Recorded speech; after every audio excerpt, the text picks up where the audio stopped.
ጤና ይስጥልኝ ክቡራትና ክቡራን የዩቲዩብ ቻናል ቤተሰቦች የሰዓቱን 3 ሰበር አጫጭር መረጃዎች ይዤ ቀርቤያለሁ። በመጀመሪያ መረጃችን የደቡብ አፍሪካ ፕሬዝዳንት ሲሪል ራማፎሳ የአሜሪካው ፕሬዝዳንት ዶናልድ ትራምፕን ስለ ደቡብ አፍሪካ እውነት ያልሆኑና አሳሳች መግለጫዎችን ሰጥተዋል ሲሉ ክስ ማቅረባቸው ተሰምቷል። ክሶቹ ለምን አስፈላጊ እንደሆኑና ሁለቱ ሀገራት እንዴት ምላሽ እየሰጡ እንደሆነ በዝርዝሩ የምትሰሙት ይሆናል። በሌላኛው መረጃችን የትራንስፖርት ሚኒስቴር ሁሉም በነዳጅ የሚሰሩ ተሽከርካሪዎች የሚለቁትን በካይ ጋዝ መቆጣጠሪያ መሳሪያ እንዲገጥሙ የሚያደርግ አዲስ ሕግ ተግባራዊ ሊያደርግ ነው። አሮጌ ሞተሮች ያሏቸው መኪኖች በቅርቡ ከመንገድ ሊታገዱ እንደሚችሉም ተጠቁመዋል። በቆይታችሁ ታደምጣላችሁ። በማስከተል ኔታንያሁ በማጭበርበር ወንጀል ይቅርታ ከጠየቁም በኋላ እስራኤላውያን በቴልአቪቭ ተቃውሞ ማሰማታቸው እየተገለጸ ይገኛል። በመረጃችን አካተነዋል። እስከ ቪዲዮ ፍጻሜ አብራችሁን ቆዩ። በሰዓታት ልዩነት አዳዲስ መረጃ እንዲደርሰው የዩቲዩብ ቻናሌን ሰብስክራይብ ማድረግ የደውል ምልክቷ መጫን ቪዲዮን ላይክ ማድረግዎን አይርሱ። ዝርዝር መረጃዎችን እንድታደምጡ ጋበዝኩ። አብረን እንከታተለው።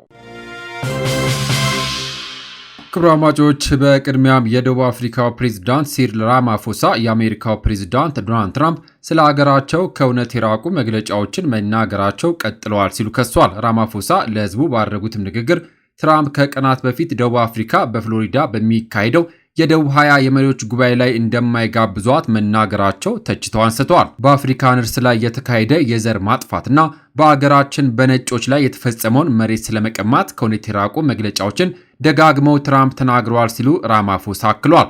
ትራምፕ ባለፈው ሳምንት ደቡብ አፍሪካ በ2026 በአሜሪካ በሚካሄደው የቡድን 20 መሪዎች ጉባኤ ላይ እንደማትቀርብ አስታውቋል። ሀገሪቱ የቡድን 20 ፕሬዝዳንት ለአሜሪካ ኤምባሲ ተወካይ ለማስረከብ ፈቃደኛ መሆኗንም ጠቅሷል። በዚህ ሳምንት መጀመሪያ ላይ ተገቢውን የዲፕሎማሲ ፕሮቶኮሎችን በመመልከት የቡድን 20 ፕሬዝዳንቱን ለ2026 በይፋ ለአሜሪካ አስረክበናል ሲሉ ራማፎሳ ገልጸዋል። ትራምፕ በዚህ ወር በጆሃንስበርግ በተካሄደው የቡድን 20 ስብሰባ ላይ ደቡብ አፍሪካውያን ነጮች ያለ ልዩነት እየተገደሉና መሬታቸው እየተነጠቀ ነው ሲሉ ቢናገሩም የደቡብ አፍሪካ መንግስት መሰረተ ቢስ ክስ ሲል ደጋግሞ ሲያጣጥለው ቆይቷል። በመሆኑም ራማፎሳ ዩናይትድ ስቴትስ በጉባኤው ላይ ላለመሳተፍ ያቀረበችበት ምክንያት ደቡብ አፍሪካ አፍሪካነርስ ላይ የዘር ማጥፋት ወንጀል እየፈጸመች ነው በሚል መሰረተ ቢስ እና የውሸት ውንጀላ መሆኑ አሳዛኝ ነው ብሏል። ይህ ስለ ሀገራችን ግልጽ የሆነ የተሳሳተ መረጃ ነው ሲሉ የደቡብ አፍሪካው ፕሬዝዳንት ሲሪል ራማፎሳም አክለዋል።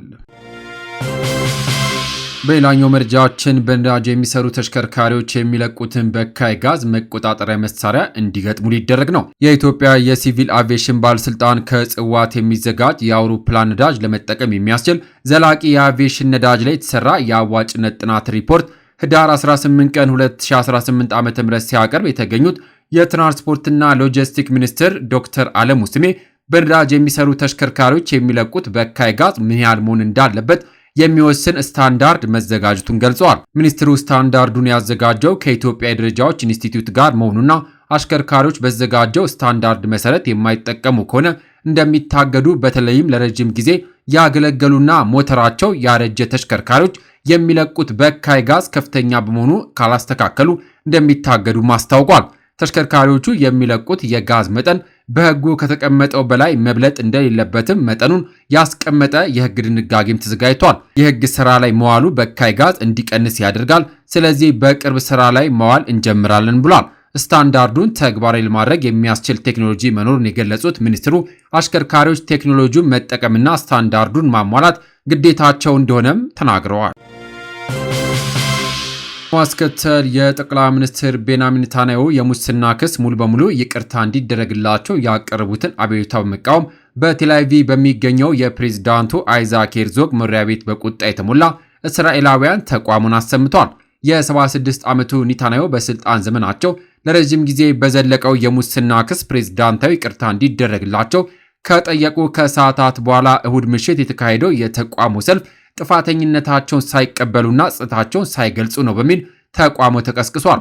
ናአማ ላዝሚን ጨምሮ የተቃዋሚ ሕግ አውጪዎች በተቃውሞ ላይ በደርዘን የሚቆጠሩ አክቲቪስቶች ተቀላቅለዋል። ይቅርታ ማለት ባናና ሪፐብሊክ ነው በሚል መፈክር ከሄርዞግ የግል ቤት በራፍ ላይ በመሰብሰብ የይቅርታ ጥያቄውን ውድቅ እንዲያደርጉም ጠይቋል።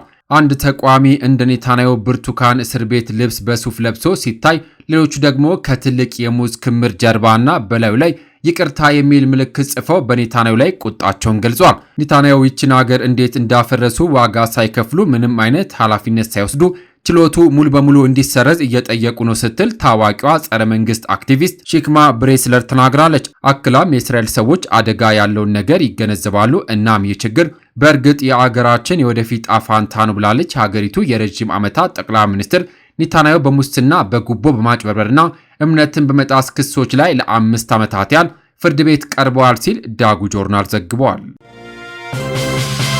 በሌላ ዜና እስራኤል በሊባኖስ የደማስቆ የገጠር ከተማ በሆነችው ቤቲጂን ባደረገችው የአየር ድብደባዎች ቢያንስ የ13 ሰዎች ሕይወት ማለፉ ተሰማ።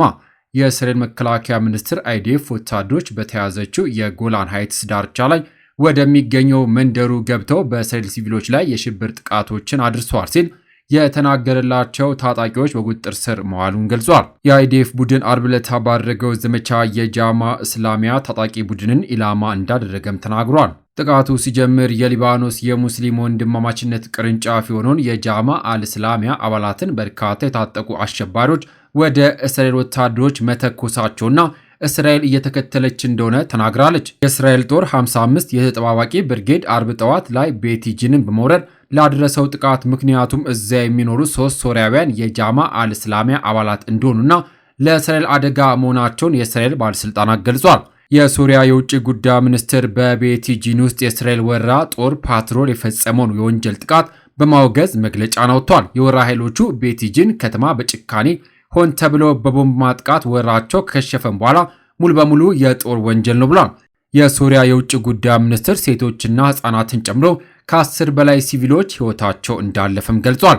እስራኤል ሙሉ በሙሉ የጦር ውንጀላ ፈጽማለችም ሲል ከሶሪያ መንግስት የጸጥታው ምክር ቤት የእስራኤልን ጥቃት ፖሊሲ ለማስቆም አንድ ነገር እንዲያደርግም ጥሪ አቅርቧል።